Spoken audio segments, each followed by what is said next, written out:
오늘 저에게 주신 하나님의 말씀은 구약성경 잠언서 11장 1절 말씀입니다. 저희들 함께 봉독하겠습니다. 속이는 저울은 여호와께서 미워하시나 공평한 추는 그가 기뻐하시느니라. 아멘.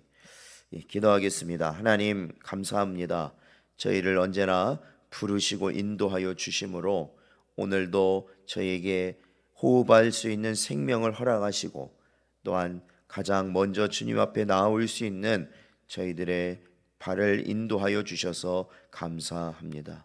저희들 언제나 주의 말씀을 따라 살아가게 하시고 지혜가 있게 하시고 하나님이 이루시는 구원을 이루는 우리 모든 성도들 되게 하여 주시옵소서.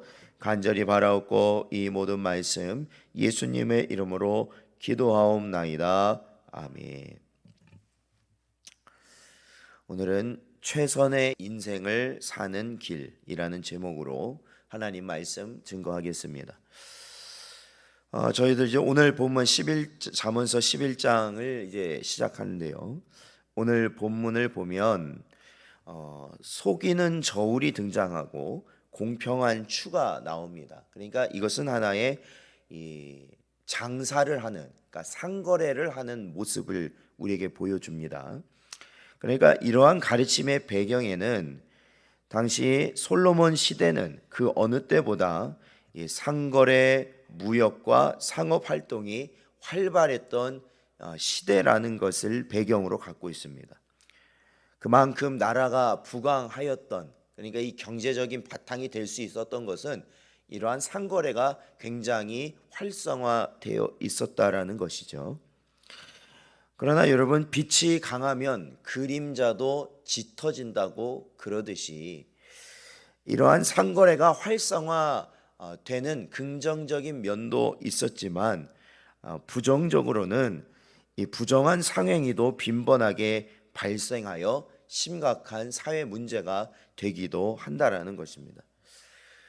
본문은 이러한 배경 속에서 부당한 부의 축적과 불신의 팽배를 부추기는 것은 윤리 도덕적인 문제뿐 아니라 신앙적으로도 지탄의 대상이 된다는 사실을 우리에게 깨닫게 하고 있는 것입니다.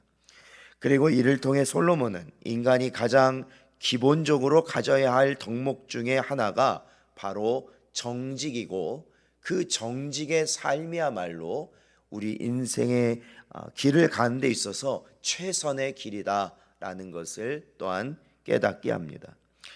이와 관련해 성경 여러 곳에서는 성도들을 향해 누차 정직과 진실의 삶을 살 것을 권면하면서 거짓은 마귀의 가장 큰 속성이다라는 것을 강조합니다.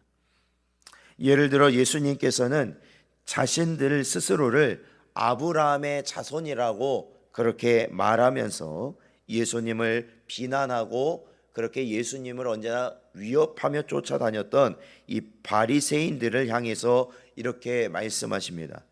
요한복음 8장 44절 말씀을 보니까 너희는 너희 아비 마귀에게서 났으니 너희 아비의 욕심대로 너희도 행하고자 하느니라.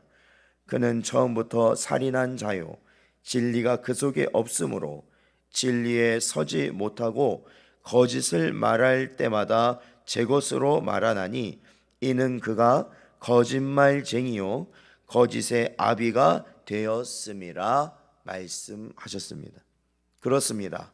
거짓이라는 것은 바로 사탄의 속성이고 특징입니다.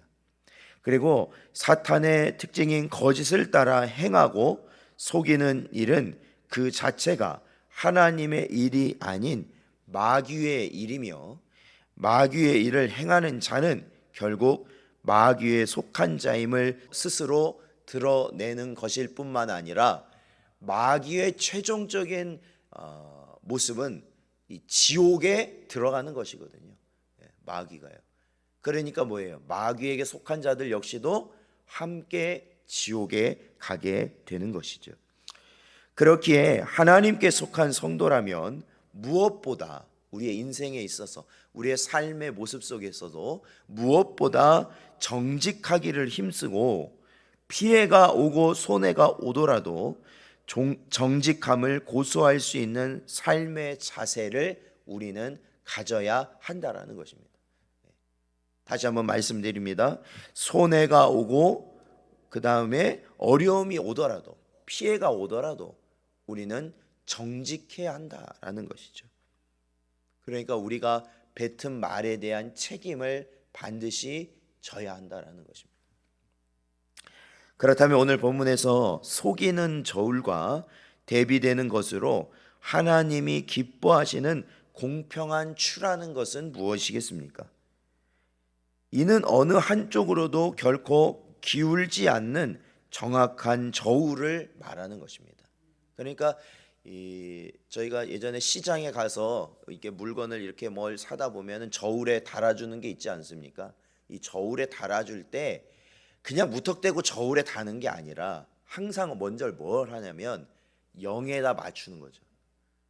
0을 맞춰야 되는 겁니다. 문구를 어느 한쪽으로도 기울이지 않도록 0으로 맞춘 다음에 그리고 저울에 무게를 단다라는 것이죠.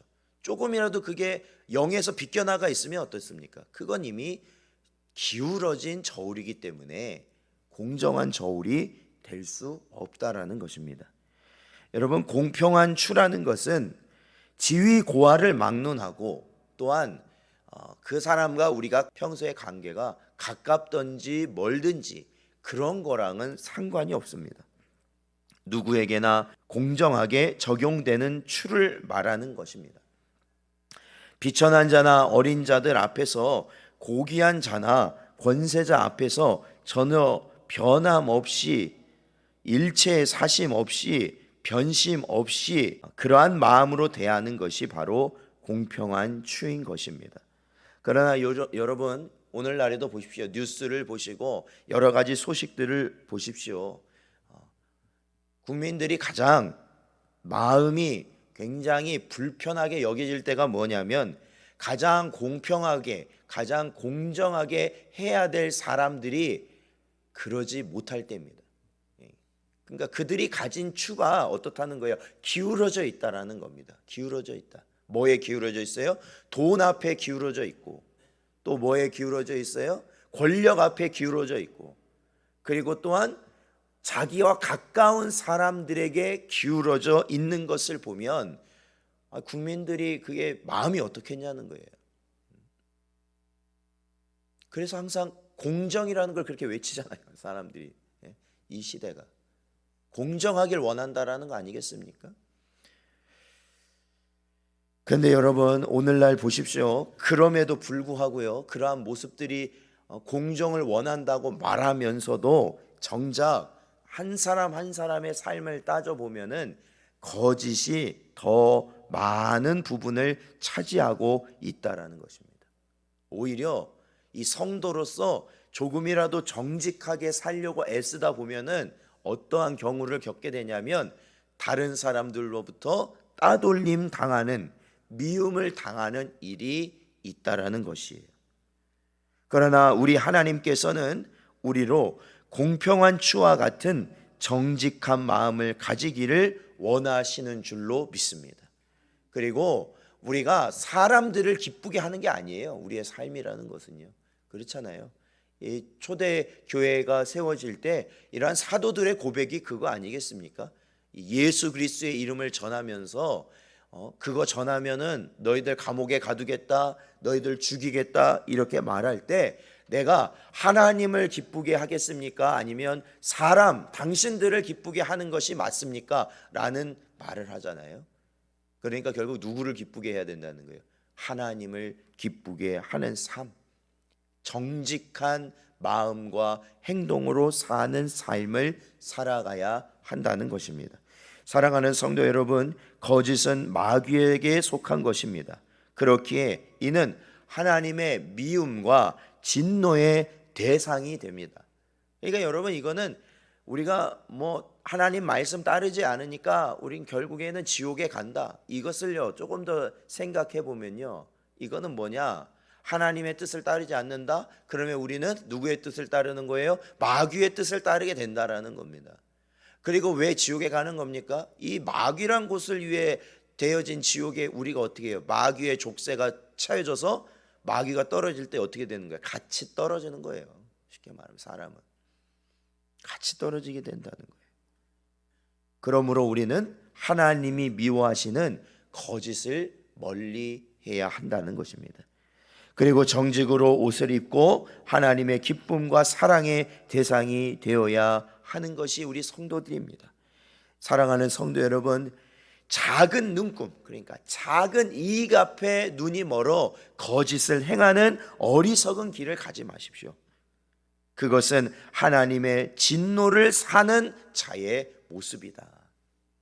오히려 지극히 작은 일에도, 아주 작은 일에도 정말로 다른 사람은 그것이 불법이라고 말하지 않고 거짓이라고 말하지 않을 정도의 작고 사소한 일이라도 우리는 정직하고 진실해야 한다라는 것입니다. 그것이야말로 하나님이 기뻐하시는 삶을 사는 성도의 모습이라는 것이죠. 오늘도 우리에게 주신 이 말씀을 기억하시고 오로지 하나님이 기뻐 받으시는 삶을 살아가시는 여러분 되시기를 주의 이름으로 축원드립니다.